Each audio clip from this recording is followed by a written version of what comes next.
আমাদেরকে এইভাবে আর আপনারা বঞ্চিত করবেন না। আমাদেরকে এইভাবে বঞ্চিত করলে এই জাতি বঞ্চিত হবে, এই দেশের শিক্ষা বঞ্চিত হবে, এই দেশের টোটাল শিক্ষা ব্যবস্থা ভেঙে পড়বে। এই দেশের শিক্ষা ব্যবস্থা এখন প্রচন্ড রকমের হুমকির মুখে আছে। শিক্ষক গুণগতভাবে যদি তার আর্থিক নিরাপত্তা না পাই, তাহলে ভালো পাঠদান সেই শিক্ষকের কাছ থেকে আশা করা অবান্তর। আরো কারো কোনো রাজনৈতিক দল ইতিমধ্যে আমরা বলতে শুনেছি,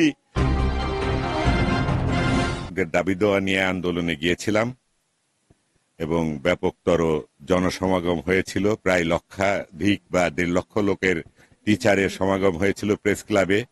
একেবারে পল্টন মোড় থেকে মানে মৎস্য ভবন পর্যন্ত সমস্তটুকুই শিক্ষকদের দখলে ছিল।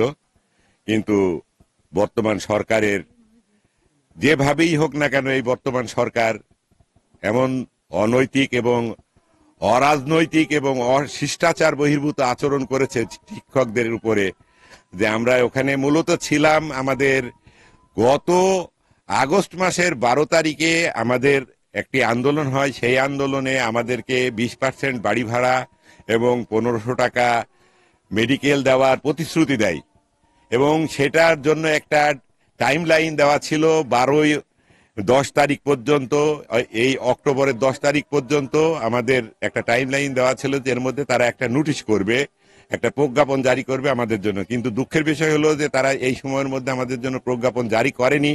আমাদের আলটিমেটাম দেওয়া ছিল যে যখন 10 তারিখে দিবে না, তখন আমরা 12 তারিখে শিক্ষক সমাবেশ করব এবং সেই দাবি দেওয়ার লক্ষ্যেই আমরা গত 12 তারিখে আমরা প্রেস ক্লাবে লক্ষাধিক শিক্ষকের সমাগম হয়েছিল। দাবি দেওয়া নিয়ে আমরা সরকারকে অবহিত করেছি।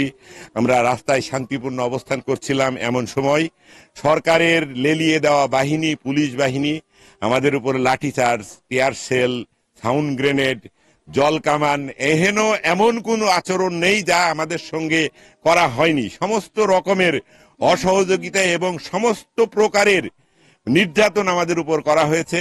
আমরা 3 জন আমাদের এই কলেজ থেকে প্রতিনিধি হিসেবে গিয়েছিলাম। আমাদের 3 জনের মধ্যে আমরা 2 জন খুব সামান্য হইলেও আমরা সেই সরকারের দুর্ব্যবহারের সেই আমরা স্প্রিন্টারের আঘাত পেয়েছি। আমরা সেখান থেকে রক্তাক্ত হয়েছি। আমাদের অনেক শিক্ষকরা ওইখান থেকে 6 জন শিক্ষককে পুলিশে ধরে নিয়ে গেছে। পরবর্তীতে সেখানে থানা থেকে তাদেরকে আবার জামিন করে, অর্থাৎ মুসলেকা দিয়ে জামিন করে নিয়ে আসা হয়েছে। এই ধরনের নেক্কারজনক, আমরা ফেসিস্ট বলি, সেই পূর্ববর্তী ফেসিস্টকে ছাড়িয়ে হাজার গুণ ফেসিস্ট হয়ে আমাদের উপরে মানে কালো ছায়া হয়ে আমাদের উপরে একেবারে নির্যাতনের সর্বোচ্চ করেছে। এই অবস্থা থেকে আমরা অব্যাহতি চাই এবং এখনো পর্যন্ত আমরা সরকারের কাছে আশা করতে চাই যে আমাদের 20% বাড়ি ভাড়া, পূর্ণাঙ্গ মেডিকেল ভাতা এবং কর্মচারীদের জন্য 75% উৎসব ভাতা দেওয়ার যে প্রতিশ্রুতি সরকার দিয়েছিল সেটা যেন বাস্তবায়ন হয়। প্রিয় দেশবাসী, যারা আপনারা এই ভিডিও দেখবেন, শুনবেন, এই নিউজ যাদের কানে পৌঁছবে, আপনারাও আপনাদের বিষয়ে আমাদের বিষয়ে সচেতন হবেন এবং সেখান থেকে একটি ভালো প্রতিক্রিয়া করবেন। আশা করি যারা এর মধ্যে হয়তো সরকারের কোনো নীতি নির্ধারকের চোখেও পড়তে পারে, আমাদেরকে এইভাবে আর আপনারা বঞ্চিত করবেন না। আমাদেরকে এইভাবে বঞ্চিত করলে এই জাতি বঞ্চিত হবে, এই দেশের শিক্ষা বঞ্চিত হবে, এই দেশের টোটাল শিক্ষা ব্যবস্থা ভেঙে পড়বে। এই দেশের শিক্ষা ব্যবস্থা এখন প্রচন্ড রকমের হুমকির মুখে আছে। শিক্ষক গুণগতভাবে যদি তার আর্থিক নিরাপত্তা না পাই, তাহলে ভালো পাঠদান সেই শিক্ষকের কাছ থেকে আশা করা অবান্তর। আরো কারো কোনো রাজনৈতিক দল ইতিমধ্যে আমরা বলতে শুনেছি যে তারা বলেছে যে আগে গুণগত শিক্ষা নির্ধারণ করতে হবে, তারপরে জাতীয়করণ করবে। আমি উল্টোটা বলতে চাই যে আগে জাতীয়করণ করেন, তাহলে পারেই গুণগত শিক্ষক এমনিতেই চলে আসবে। তখন পরীক্ষা নিরীক্ষা এবং পদ্ধতিগতভাবে বিসিএস ক্যাডার আসবে, তখন স্কুলে ভালো শিক্ষক আসবে, তখন এমনিতেই গুণগত শিক্ষা তৈরি হবে। কিন্তু টাকা না দিয়ে, বেতন ঠিক মতো না দিয়ে, বাড়ি ভাড়া না দিয়ে, মেডিকেলের সুবিধা না দিয়ে, সামাজিক নিরাপত্তা না দিয়ে, সমস্ত রকমের অপমান শুধু শিক্ষকদের দিয়ে শিক্ষককে করবেন, আবার এখান থেকে ভালো আউটপুট চাইবেন। এটা কেমন যেন প্রচন্ড রকমের উল্টো। এটা একেবারেই সেই ওই সোনার পাথর বাটির মতো।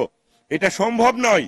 শিক্ষককে যদি গুণগত শিক্ষা চাই তাহলে গুণগত শিক্ষক চাই, গুণগত শিক্ষক যদি চাই গুণগত বেতন চাই, গুণগত বেতন না দিলে পারে গুণগত শিক্ষক আসবে না, গুণগত শিক্ষক না আসলে গুণগত শিক্ষাও হবে না।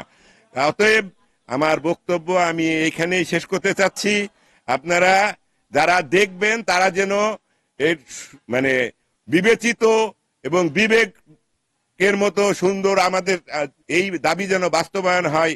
আমরা খুব অমূলক কোনো দাবি করি নাই, ন্যায্য দাবি করেছি, হাউস রেন্টের কথা বলেছি, মেডিকেলের কথা বলেছি, এগুলো যেন বাস্তবায়ন হয়, উৎসব ভাতার কথা বলেছি, সরকারি বিধিমতো যেন আমরা এইগুলি পাই।